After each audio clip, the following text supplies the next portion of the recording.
திண்டுக்கல் மாவட்டம் குஜிலியம்பாறை வட்டாட்சியர் அலுவலகத்தில் நில நிர்வாக ஆணையரகத்தால் வட்டாட்சியர் பயிற்சிக்காக அனுப்பப்பட்ட ஐயாச்சாமி என்பவர் வட்டாட்சியராக நியமிக்கப்பட்டவுடன் ஒரு குறிப்பிட்ட 4 தினங்களில் மட்டும்தான் மக்கள் வட்டாட்சியரை சந்திக்க வேண்டும்.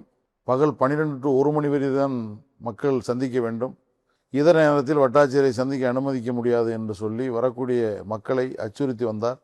இந்த சூழ்நிலையில் மார்க்சிஸ்ட் கம்யூனிஸ்ட் கட்சியினுடைய ஒன்றிய தலைவர்கள் வட்டாட்சியரிடம் சென்று சின்னராவுத்தம்பட்டியை சார்ந்த ஏழை அருந்ததியர் மக்களுக்கு 2004 கொடுக்கப்பட்ட அந்த பட்டா அடிப்படையில் அளந்து அவர்களுக்கெல்லாம் பட்டா வழங்க வேண்டும் என்று அந்த கோரிக்கையை வைப்பதற்காக அவரிடம் சென்றபோது அரசியல் கட்சி சார்ந்த யாரும் உள்ளே வரக்கூடாது என்று தோழர்களுடன் வாக்குவாதம் செய்திருக்கிறார். ஆகவே இவருடைய இந்த நடவடிக்கை கண்டித்து 20ஆம் தேதி மார்க்சிஸ்ட் கம்யூனிஸ்ட் கட்சியின் சார்பிலே போராட்டம் நடைபெறும் என்று அறிவிக்கப்பட்டிருந்தது. இந்த சூழ்நிலையில் அந்த குஜிலியம்பாறை வட்டத்துக்குட்பட்ட 3 வருவாய் ஆய்வாளர்களுக்கும் ஒரு சுற்றறிக்கை அனுப்பி இந்த வட்டத்தில் இருக்கக்கூடிய மார்க்சிஸ்ட் கம்யூனிஸ்ட் கட்சி மற்றும் இந்திய கம்யூனிஸ்ட் கட்சி உறுப்பினருடைய பெயர், முகவரி மற்றும் விவரங்களை உடனடியாக சேகரித்து 18ஆம் தேதி மாலைக்குள் வட்டாட்சியருக்கு கொடுக்க வேண்டும். அதற்கு ஒத்துழைக்காத கிராம உதவியாளர்கள் மீது நடவடிக்கை எடுக்கப்பட வேண்டும் என்று ஒரு சுற்றறிக்கை பகிரங்கமாக பிறப்பித்திருந்தார். ஆகவே இது குற்றப்பரம்பரை சட்டம் அமலில் இருந்த காலத்திலே கூட இத்தகைய நடவடிக்கையால் வட்டாட்சியர்களால் மேற்கொள்ளப்படவில்லை. அரசியல் இயக்கங்கள் தடை செய்யப்பட்ட காலத்தில் கூட இது போன்ற கணக்கெடுப்பு நடத்தப்பட்டதில்லை. ஆகவே இது ஒரு கம்யூனிஸ்டுகள் மீது திட்டமிட்டு நடத்தப்படக்கூடிய மிரட்டலாக எண்ணி மாவட்ட ஆட்சியர், மாவட்ட வருவாய் அலுவலர், வருவாய்த்துறையினுடைய செயலர் ஆகியோருக்கு இவருடைய சுற்றறிக்கையை அனுப்பி வைத்தோம். நம்முடைய கட்சியினுடைய மாநில செயலாளர் தோழர் பி. சண்முகம் அவர்கள் முதலமைச்சரினுடைய அலுவலகத்திற்கே தொடர்பு கொண்டு இத்தகைய நடவடிக்கை குறித்து முதலமைச்சருடைய அலுவலகத்திற்கு தெரிவித்தார்கள். ஆகவே இந்த பிரச்சனையின் மீது உடனடியாக அந்த வட்டாட்சியர் பயிற்சி அவர்கள் நில நிர்வாக ஆணையத்திற்கே திரும்ப அனுப்பப்பட்டிருக்கிறார். அவர் அனுப்பிய சுற்றறிக்கை அதை நிறுத்தி வைக்கப்பட்டு வாபஸ் பெறப்பட்டுள்ளது. மாவட்ட ஆட்சியர்கள் உத்தரவுக்கு இணங்க வாபஸ் பெறப்பட்டுள்ளது. இது மட்டுமல்ல, திண்டுக்கல்லில் இருக்கக்கூடிய ஒரு கூட்டுறவு கல்லூரி, இந்த கூட்டுறவு கல்லூரியில் கூடுதலான கட்டணம் வசூலிக்கிறார்கள்.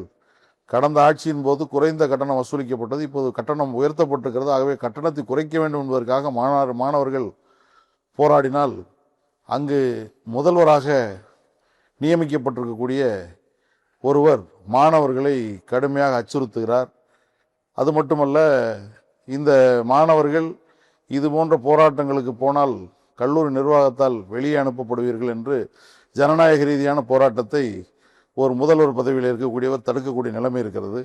இப்போது கூட கல்லூரி கல்வி இயக்ககத்தின் மூலமாக தமிழ்நாடு முழுவதும் இருக்கக்கூடிய கல்லூரிகளில் இருக்கக்கூடியவர்கள் இடதுசாரி மாணவர்கள் அமைப்பு நடத்தக்கூடிய போராட்டத்திற்கோ சிஜேபி நடத்தக்கூடிய போராட்டத்திற்கோ செல்லாமல் தடுக்க வேண்டும் என்று உத்தரவு பிறப்பிக்கப்பட்டிருக்கிறது. ஆகவே ஜனநாயக ரீதியாக மாணவர்கள் தங்களுக்கு எதிராக இழைக்கப்படும் அநீதி குறித்து பேசுவதற்கு கூட தமிழ்நாட்டிலே தலை விதிக்கக்கூடிய நிலைமை அதிகார வர்க்கத்தில் இருக்கவர்கள் செய்து கொண்டிருக்கிறார்கள்.